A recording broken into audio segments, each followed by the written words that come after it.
when a man put on a suit, there's like this inner confidence that actually arises. When you go to college, there's like a professor who's actually teaching, business or whatever the case is.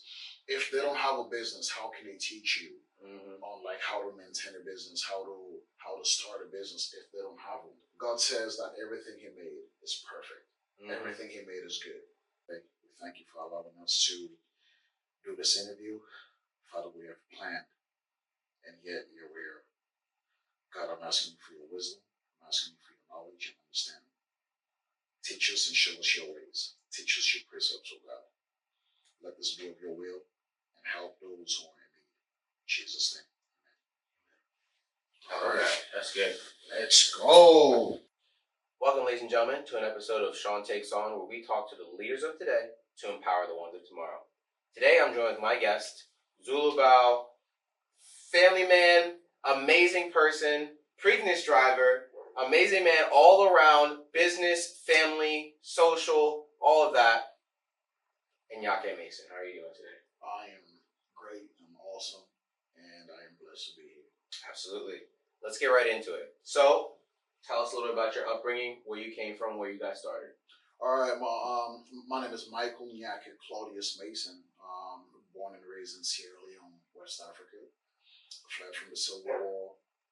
Came to the States back in 2005, 2006, around that area. And I went to middle school here, graduated college. I couldn't speak English, obviously. I had a severe speech impediment, which I was able to overcome by the grace of God. I graduated college. I worked in sales for about five years and some change.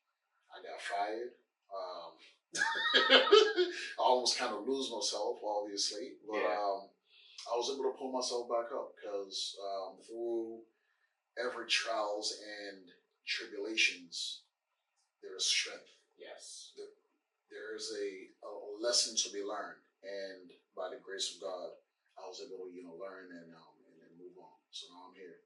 I love that. And, I had a similar experience too, where I had a really good long career, so to speak, in sales, kind of only because I picked up a lot of sales jobs when I was in college. Right. But, so when I wasn't in college, I was working a sales job. And then when I finally got out, I got a digital marketing job. I got fired as well.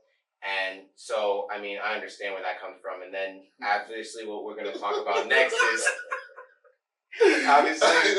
obviously what we're going to get into in this podcast is, going to talk about what we're doing next, because it's really important for young adults like us, especially, to not stop after the first obstacle, or, not do anything after some type of adversity happens for you. And you did it by starting your own company, correct? Absolutely. So after I got fired, I got this idea, obviously, like starting a bow tie brand. I started it back in 2017, 18. And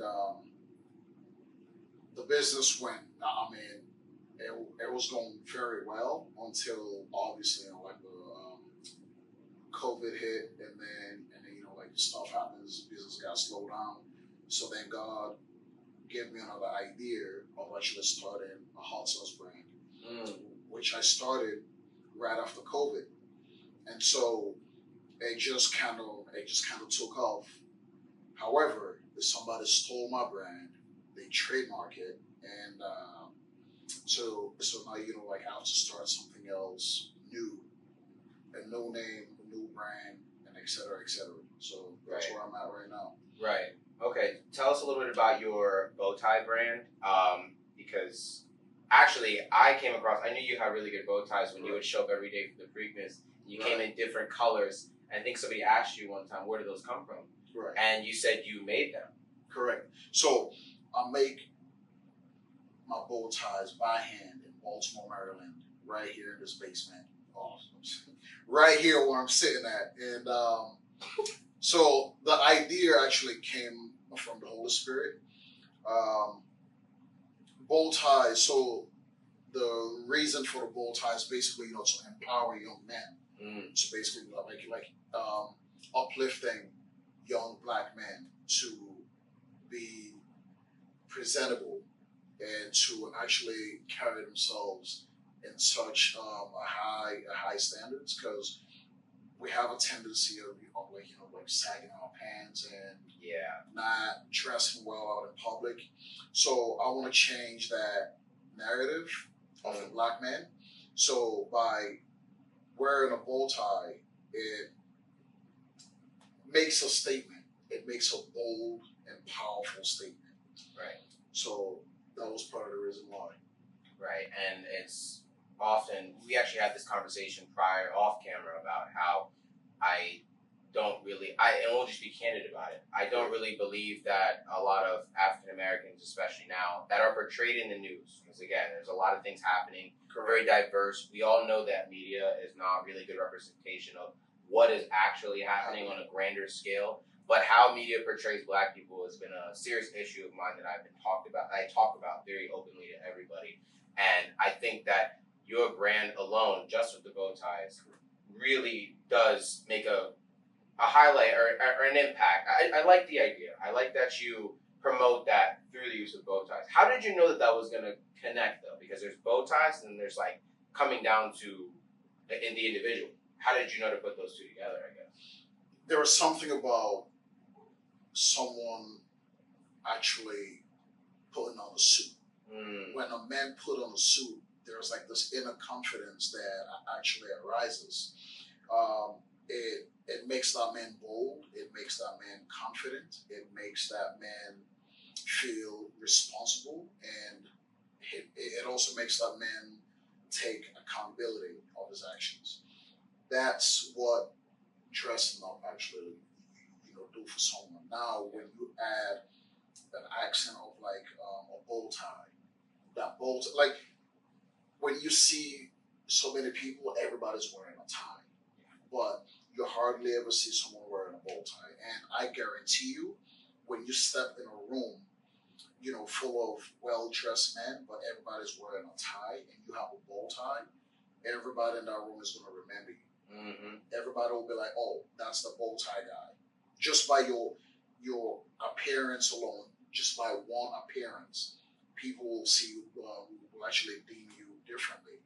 So combining those two things, it always worked. It always worked for some reason. Even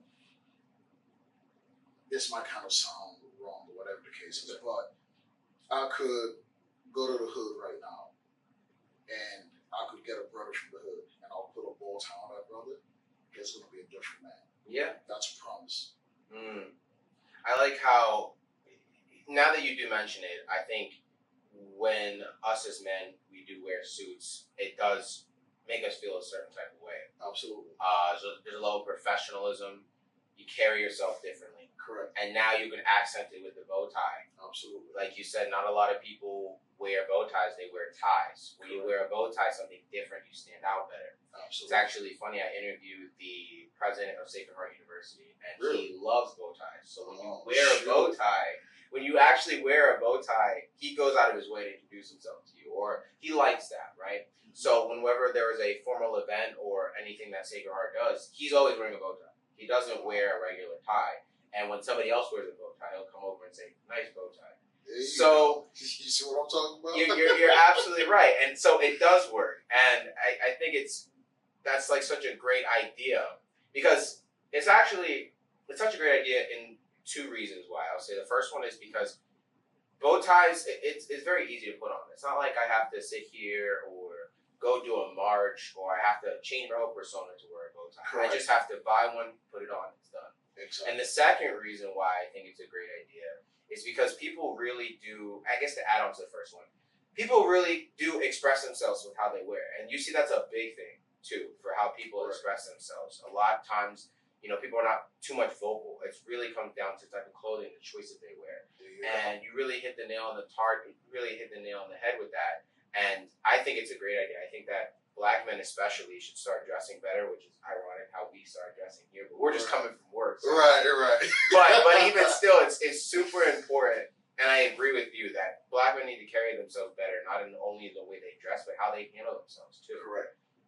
Segueing into that perfectly actually is, how do you feel that, based on the people that you've seen and how black people, let's just be very candid again, how black people act, how do you think that your business / where do you think you would come in a way to help the way that people portray black people in media? So I don't just sell bow ties, right? Mm-hmm. I also sell appearance.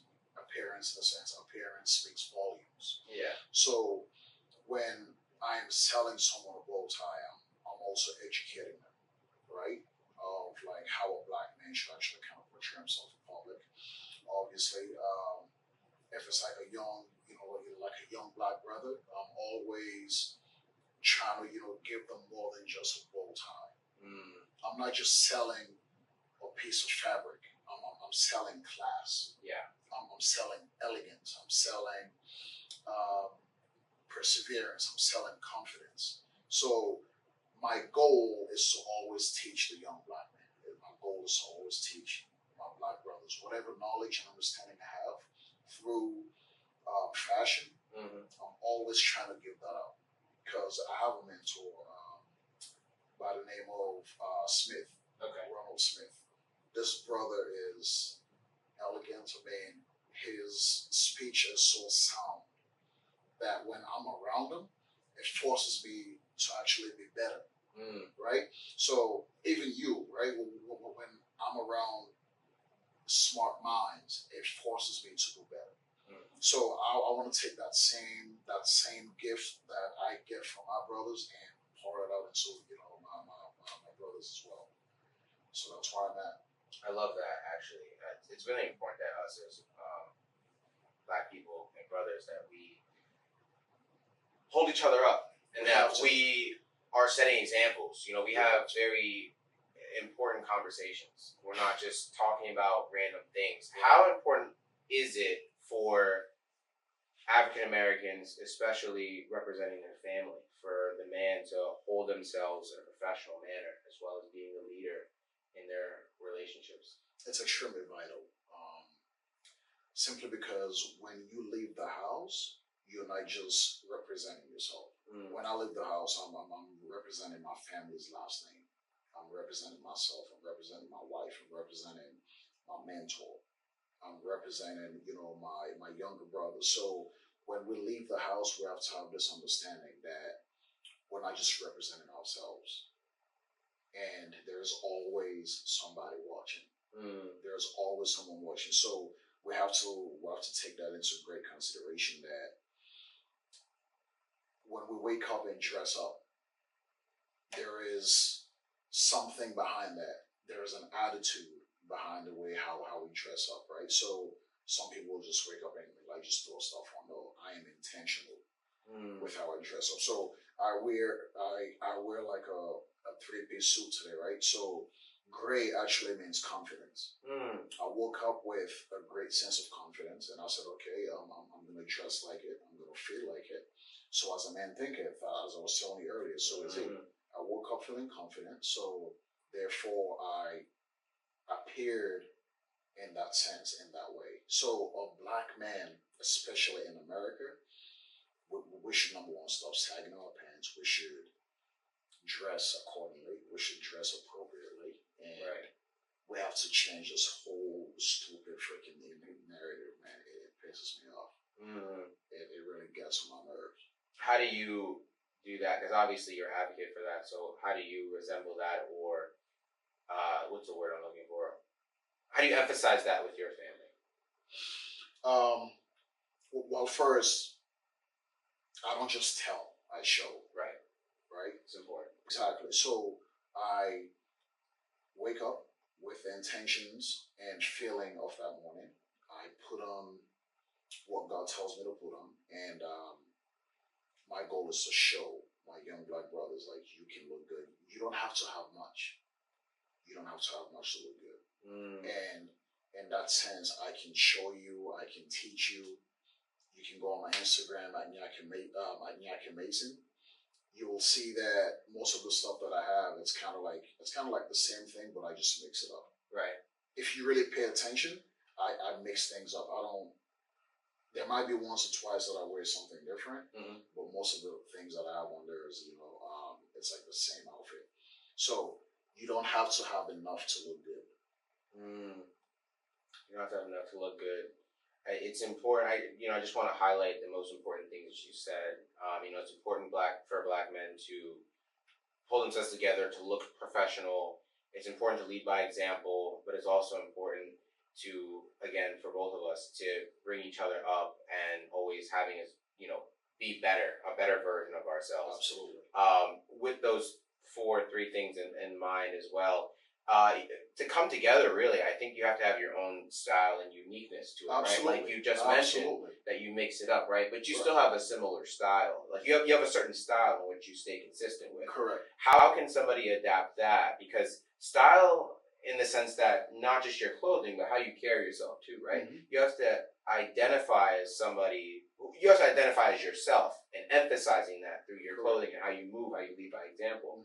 How does one do that? Because when I see you, I'm like, oh, that's Iñaki. I can tell the way by he dressed, by how he dresses, and how he holds himself. This is you. How does somebody get to that point? That's a great question. Style is also attitude. Right? You have to have a certain kind of attitude to be able to put on, I make this suit in a sense where, like, my attitude makes the suit look good. It's not the suit that looks good on me, it's the attitude in which I carry it. Right. So we have to have a certain kind of attitude. It goes all across the board. Where, like, if I have a certain attitude towards my wife, in a sense, like, if I am happy towards my wife, if my attitude towards my wife is good and great, she's happy. But if my attitude is, like, down or whatever the case is, she notices, and it doesn't make her feel too good because now she's worried about what's going on, that. But we have to have a great sense of attitude to, put on the clothes and make that clothes look good. Okay. That takes some time, though. It does. At what point in time, how long did it take you to do that?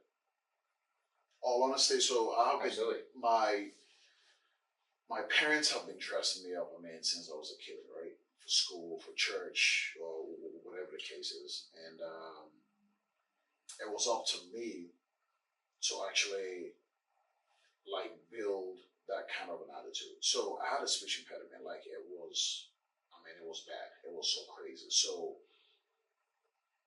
my confidence level wasn't really there. Can you walk us through that, though, like, more in emphasis, so we can kind of see the growth that you went through? You had a speech impediment to the point where it was difficult for you to talk. Correct. When were you insecure about that? I was. I was. To a point where if I had to do a freaking presentation at school, I would skip class. Really? I would not go to class.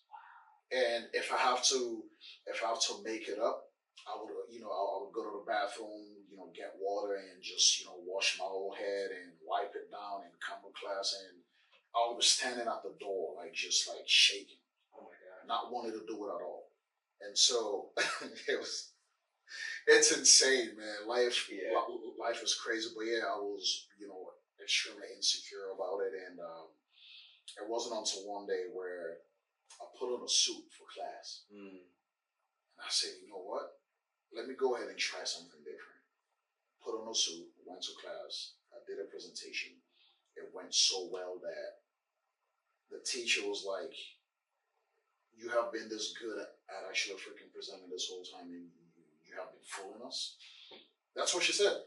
And so ever since then, I was like, there is something about dressing well. It brings something out. It brings that inner confidence, as I said earlier. Wow. So yeah, so the speech impediment, I didn't even hear it when I was actually, doing the actual presentation. I didn't hear it at all. It didn't come out not once. I guess it kind of comes full circle too, right? Like, you have a bow tie brand that accents suits. You wear suits. Your parents dressed you nicely. I feel like this was definitely one of your callings, and it does. Like, honestly, I can say this because I've known Iñaki now for a year now. I could say if the day that you come in and you don't wear a suit, I'm like, yo, where are you not gonna go? Because now, like, that's a party. Exactly. Right. And obviously you can wear whatever you want. But at the same time, it's like, it's really crazy how it was meant for you. You know, God works in mysterious ways, but He's intentional, like you mentioned before. And when you put that suit on, your life changed in that moment as well. How important is it to have two parents in the household? It's extremely important. It's vital. Having two parents household, it nourishes the children in such a profound way that the parents may not even know until the latter years of the children. So, for example, like I was going back and forth, between my mom's house and my dad's house. So they were basically like, obviously like split. And so there wasn't really kind of like a stability there at all. So, however, I've turned out to be a great human being, and but there is something different just about having two parents household. Right. As the Bible also talks about, right? Like two is better than one. Mm-hmm. So when you have two people, when one of them falls, another one is going to be able to help, the other person up. But if you're by yourself, when you fall, things get hard. When you have two finances in the home, life gets much easier in some instances. Right. So obviously, like two is better than one. So yeah, and I can second that because I had two parents. Well, I have two parents in the house. I benefit from both relationships. Well, it's more so both perspectives. As I'm growing up, they guide me, and obviously they took care of me. And being an adult, there's less of that kind of telling me what to do type thing. Now there's more of like, okay, I want to do this. Help me get there. Supportive type behavior. But when I was younger, that demographic, that relationship was much different, right? Like most of my life was based on sports. So my I would be more so with my mother during track and football season, and then I'd be with my dad during wrestling season. Right. And from there, I really kind of confided in my mom a little bit more. And as I got older, now I confide in both of them, and I know who I want to talk to about what. And it's not because I have a favorite, but it's because I have certain situations that I feel that would, they would have good perspectives with. I think this person would have the best perspective on that. Correct. And having my parents be that supportive has really helped me in my life because, especially being a guy, talking to my dad about guy things has helped. And even so, just an example, even talking to my mother about why women do the things that they do has really helped me understand a lot better. Obviously, I guess not to get too philosophical about things, but I'm one of those people too when it comes to advice. Like, no matter who it is, I take advice with a grain of salt, and I don't say that because I don't trust the person. I say that because I need to have my own experience with the advice somebody gives me. Absolutely. And I think it's important for the audience to know too is that when you talk to somebody, it's really important for you to go back and do the work or look into what somebody has told you, and I wouldn't say don't take their word for advice because you can, but it would do you much better to be proactive in life, to go in and research a certain topic or thing or something that somebody tells you. Right. I want to add on to that, right? So, for example, like when you go to college, there's like a professor who's actually teaching, business or whatever the case is. If they don't have a business, how can they teach you on like how to maintain a business, how to start a business if they don't have one, if they haven't gone through that experience? Even though they have gone through that experience, right? You still have to do your own research. You still have to do your own work. You still have to, take into consideration what they said. And if you want to apply it into your own life, by all means, go ahead and do so. But I think it makes sense to take advice from someone who has been to a place where you're trying to go, right? And someone who's extremely successful at doing that same thing that you want to do. Right. Those are the people that I'll be looking into studying and etc. Yeah, and it's important to kind of to go little bit more simpler, it's important to form your own opinions. Absolutely. When you have certain things, especially when you are trying to be a CEO or a boss, or I would say, or in a higher ranking role, you have to kind of have self-governing a little bit for yourself. And you're going to get a lot of advice. I think for both of us, running a business, you're going to get a lot of advice. People handle that stuff out for free. But it's your job as the leader, the role model, the head of your house or whatever it is, to know what the right way is, have that gut feel, and kind of move and take what you need from the advice, the things that you're getting, to kind of paint this picture / go to this place that you're trying to go to. Right. And going back to, obviously, because we were kind of jumping around, having parents for that is amazing. Mm-hmm.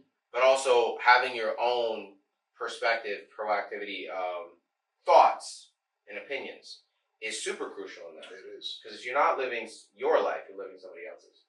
Exactly. And that is the worst life to live. Trying to live somebody else's life, I don't think it's wise. Right. You should be living your own life like God gave you. You should be going back to God and asking God what your gift is. What is your purpose here on earth? God will tell you. God will show you. And then you can just go ahead and live your life from that point on. Absolutely. What's your religious background? You bring up God. I love God, man.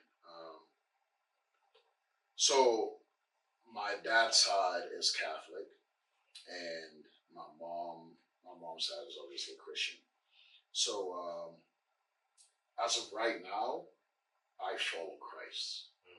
I say that because so many people are claiming to be Christians, but aren't really living like Christ. They're not living that lifestyle that Christ lived here on earth. So I don't claim Christianity. That's not even a thing or whatever. There's Christian, but Christianity is not a thing. And people are, just kind of like making fun of it and doing all this craziness. So I'm a follower of Christ. And as I said earlier, I love God. I've been kind of slacking, with my relationship with God, but I'm getting back there. Right. What did that? Not to obviously your prayers with God and everything you do is your personal life, but how do you? I guess we're at a point in time now where people are really divided amongst what they should believe and what they should believe and what they shouldn't. Right. How do you practice, or how do you emphasize your behavior with God? What are some of the practices that you do, and what do you believe in? I believe that with God, all things are possible. Number one, I believe that with God, there's nothing I can't do. I can do all things through Christ who strengthens me. I notice that when I'm closer to God, I'm able to make choices this quick, and every choice that I make is always the right choice. But every time I deviate away from God, I have to think about, what to do, how to go about it, whatever the case is. Even to dress up sometimes, if I'm not closer to God, it's hard for me to hear his voice. It's hard for me to know what to wear. Right. When I'm closer to God, he tells me exactly what to wear. And every time I step into a room, his presence is, seen through me. And so I try by all means to cultivate a relationship with him. But the past few weeks, I've been kind of slacking off, actually going into the Bible, reading the Word, and talking to him as I used to talk to him. I will talk to God every second of my day.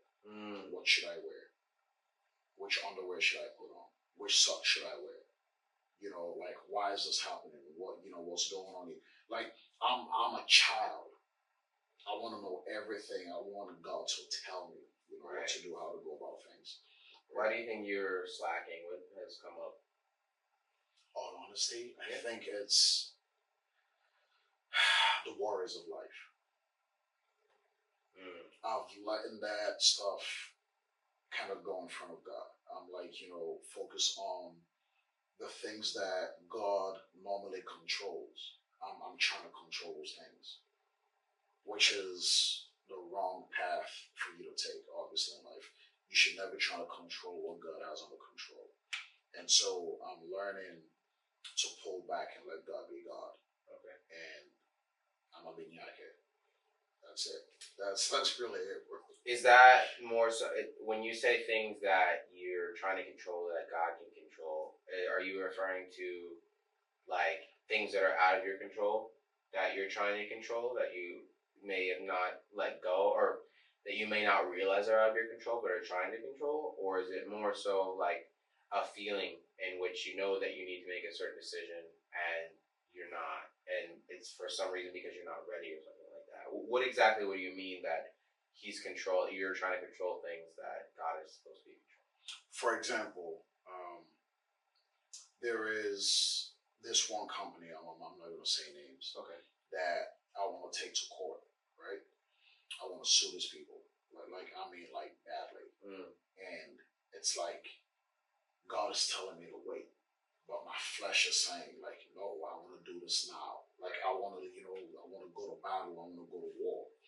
But it's like we can't go to war if God hasn't equipped us yet. Right. We have to be fully equipped. We have to have God on our side. If He did not tell us to go to war, and we go to war, we're going to lose that war. Yeah. It's in scriptures. Where some kings will want to go into battle without actually consulting God. They end up going and they end up losing, and then they will come back and say, oh God, like how come you didn't help us win this battle? And then He tells them, I did not tell you to go. I did not tell you to go fight. So there are also times where like God will tell people to not fight, and they end up winning the freaking battle without them even going into the battlefield. So it's like we have to always consult with God. Should I go? Is this time to go? Right. So that's where I'm kind of like learning to just wait. And it's tough. Yeah. I'm not going to lie to you. I'm a man. I'm a human being like everybody else. It's tough. Like my flesh is saying, go fight. But God is saying, just wait. I got this. It's already done. Just wait. Yeah. But yeah, that's part of the reason. I hear you. I am where I'm at. Yeah, and preparation is key. Like you're not saying, it's huge. You are saying it.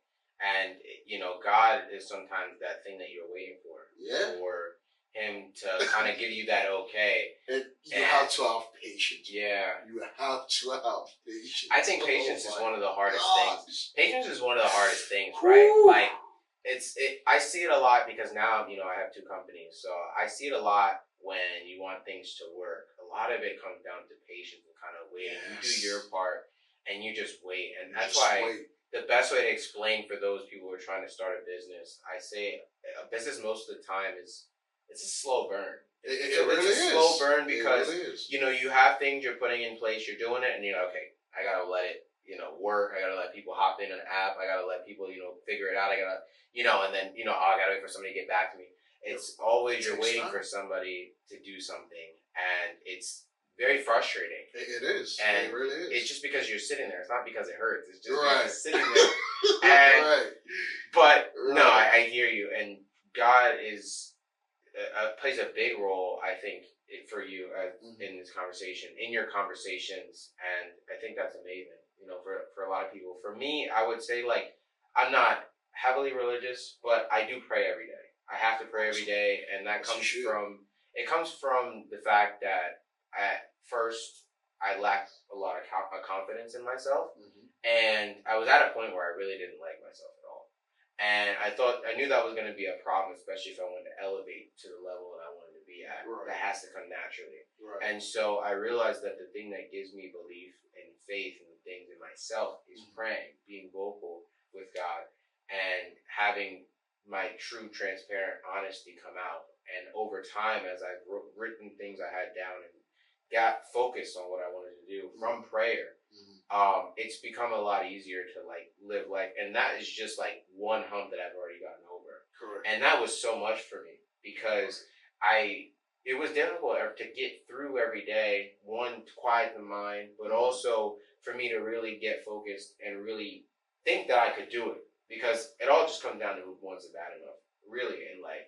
And I've really kind of gotten and worked on that aspect of my life and believing in myself and kind of knowing that I can do these things. Right. And so I'm really happy that I was able to do that through God and like praying.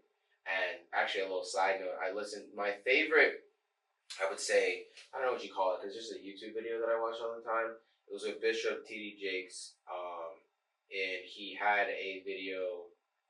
He basically talked about pressing on, and you keep pressing and staying on track. That's what it was called. Stay on track. I listened to that maybe 100 times to the point where I could just say it back to you, like in word for word, Right. and I could make the whole hand movements and everything. But in a time I needed that. I needed that faith for me to, you stay on track. Just whatever you do, you just stay on track. You keep believing in God. Some things are not meant for you, and there are things that happen for other people better for you. But as long as you stay focused and you stay on track, and it's so crazy because I have this revelation every time when I have this 2-week adversity, because life is peaks and troughs. When I have that bad moment. And in that moment, I'm like, yeah, I'm really going through stuff. Mm-hmm. And then at some point in time when I least expect it, it's like, there's the answer. And it's always, the part that I love is the feeling of satisfaction you get when you really know that you have something, you've done it. Right. You really figured it out.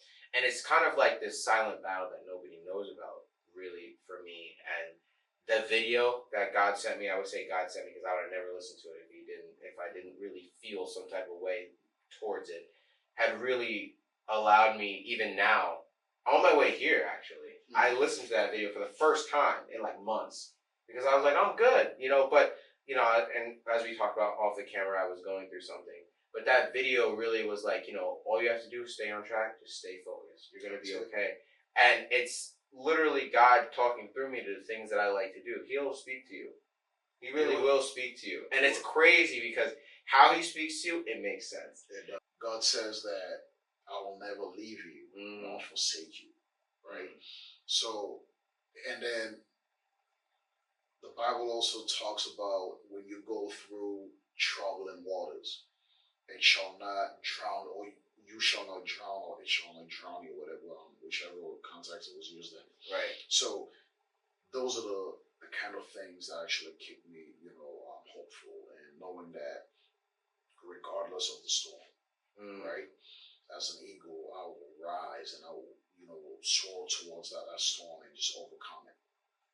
And so, going back to what you said earlier, when you had that feeling of like not liking yourself, God says that everything He made is perfect.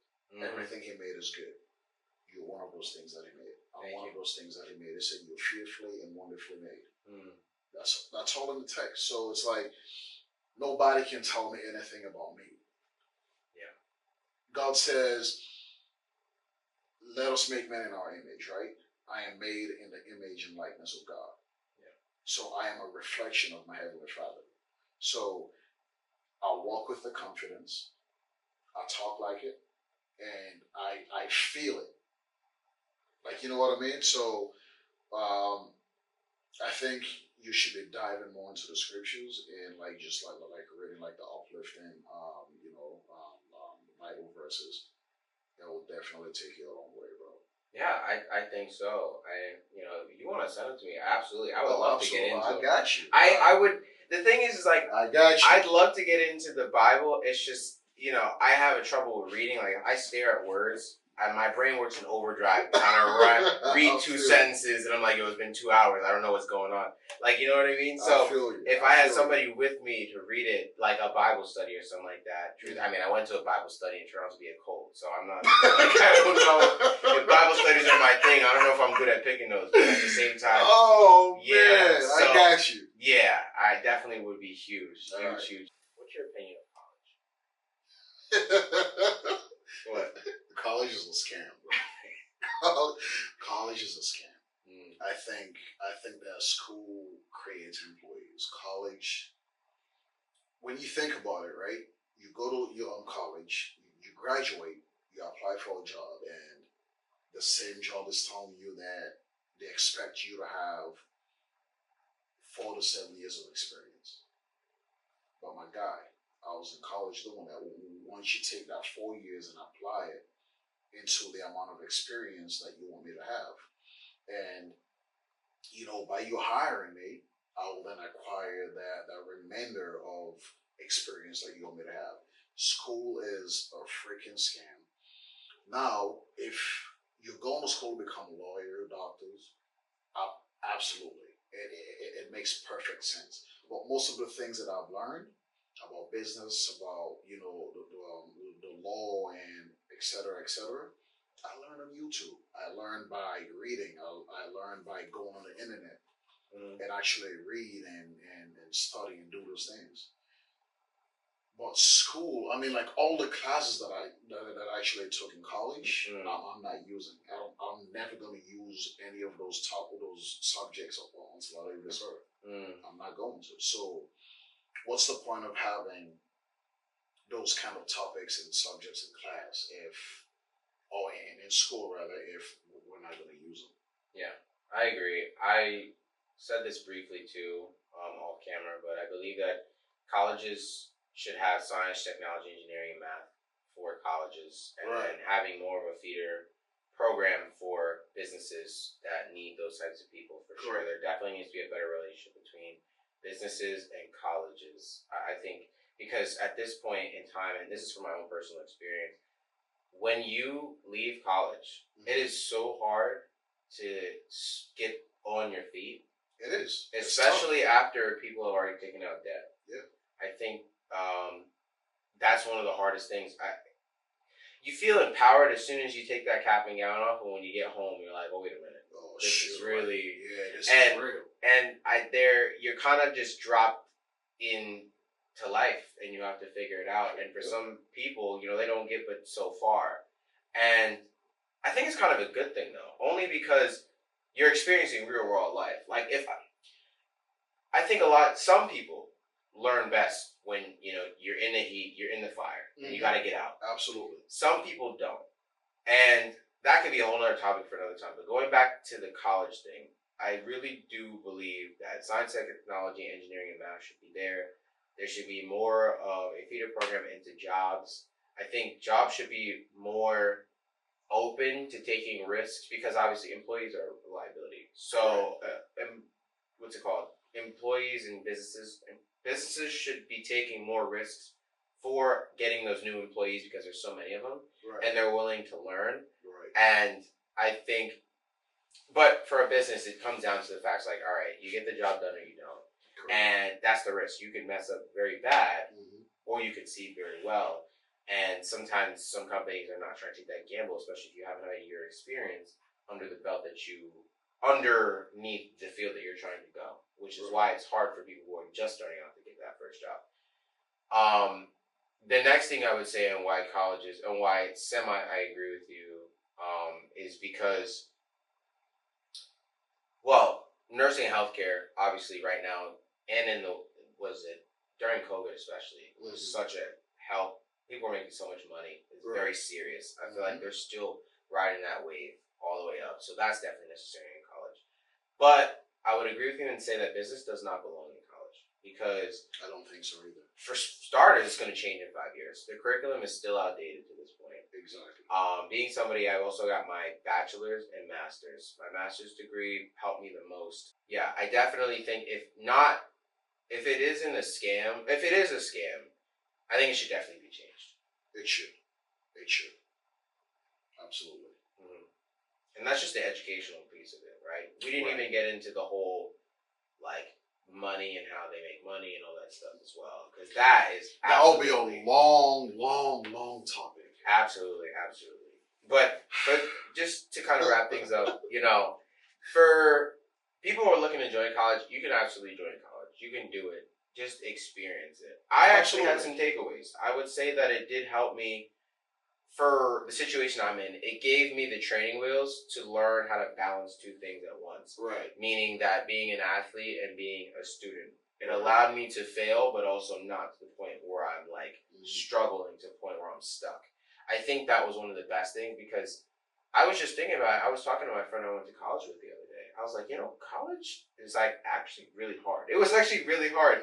Even though I graduated with honors and made the dean's list multiple times and like was a student All-American athlete, it was still very difficult because even with the knowledge that I know now, if I had used that, I could have excelled way more. But putting it into respect of like, all right, who am I? What am I dealing with? And the age that I'm at, I mean, it would have been very difficult. You're battling with maturity at that point. Correct. And so I think it's definitely a good step stool, very good step stool that's very close to the ground to help you with balancing things. Because as you get older, as you know, and Yake, you have to balance a family, you have to balance a job, you have to balance who you are and your identity, and you have to also balance all the other responsibilities that come with those things on a daily basis. Absolutely. And for you to get that knowledge and to learn how to do it, I would say at this point in the early stage of your life, it's a decent investment. If you can do it. Other than that, I would say, listen, you could do this little thing called life and figure it out like everybody else. Life is going to teach you. Yeah. Life will teach you regardless. However, though, as you said earlier, it's a great stepping stone in some sense.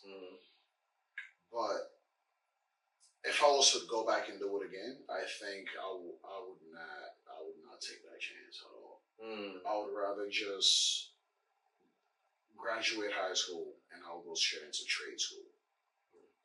Having like kind of like a electrician, certification is extremely great. Yeah, those people make like mad bread.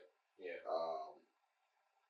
But for me to go back and go waste 4 years of taking subjects that aren't really helping me in life, I don't think it's wise, man. Yeah. That's just me.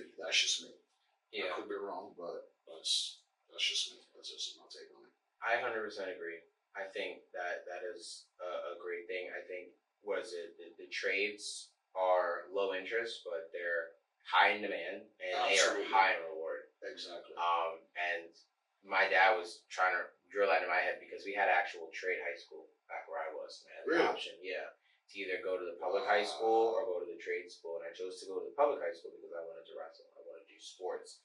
But, had I done a trade, I probably would have not been worried about money at this time. Goodness. But I'm okay with that, honestly, because and I'll leave everybody off with this. It's really important that when you go towards your journey of success, that things are not going to be perfect. Absolutely not. It's always going to be, I got to say it the right way. It's like, it's not a perfect decision, it's a decision made perfect. And when you realize that, for one, there's nobody that's like you're not being moved like a puppet. You have your own free will, and you are going to be confronted with yourself and real world problems that you have to solve. Once you understand who you are and what you want to do, you've made your life. You are successful, and that's what you have to do on a daily basis in the decisions that you make. That's a fact. Absolutely. That's a fact. And Les Brown actually said this, right? That it is better to have an opportunity, right? It is better to not have to be ready and not have an opportunity than to have an opportunity and not be ready. So we have to always be ready. We have to be learning. We have to be in a place of excelling every day, every second. We have to be in a place of, what's the word that I'm looking for? In a place where we're open to, going to the unknown. Right. Always. That's like the one thing that I have learned in my life, in my years, where I love the unknown. Because, it's like a blank canvas where I can paint a picture that I want to see, that I envision. And we always have to remember that God has the paintbrush to our lives. So your life may not be perfect as you think it is, but He said, "For I know the plans that I have for you, plans to prosper you and not to harm you, plans of a better future." So I'm going to be successful. Yeah. As I told you off camera, that I have this attitude of success. And with that being said, life has been hard. But then when I go back into scriptures, all of the prophets who were extremely successful and blessed, their lives were hard. Yeah. And so I'm like, I'll take that. I'll take that, because at the end of the road, at the end of the journey, there's going to be beautiful things. Absolutely. That's ahead of me. So that's where I'm at, man. Absolutely. And I'm heading towards it every day. Absolutely. I love that. Thank you, Iñaki. Of course. Thank you for your time. I greatly and truly appreciate it. Cultivate a relationship with God. I don't care who you are. I don't care what your belief system is. At the end of the day, we're all going to go back to God. He's going to judge us on our deeds. So if I were you, I'll make it right now. Do it now. Don't wait. Absolutely. Shout out your socials so we can follow you. Oh yeah. Oh shoot, I forgot about that one. You're good. My Instagram is Iñaki Mason. I'm sorry, at Iñaki Mason. Snapchat I don't really use like that. Facebook is the same thing, Iñaki Mason. If you're in the market for bow ties, hot sauce, I'm your man for that. Everything is on the website. On my Instagram page. The hot sauce is Pepper Boys. It went from Dr. Spicy. It's now Pepper Boys. Because, obviously my brand got jacked up. My brand got robbed. So that's where you will find me. Right. This has been an episode of Sean Takes On, where we talk to the leaders of today to empower the ones of tomorrow. We'll see you next time. Part 2 coming soon. Yeah. For real.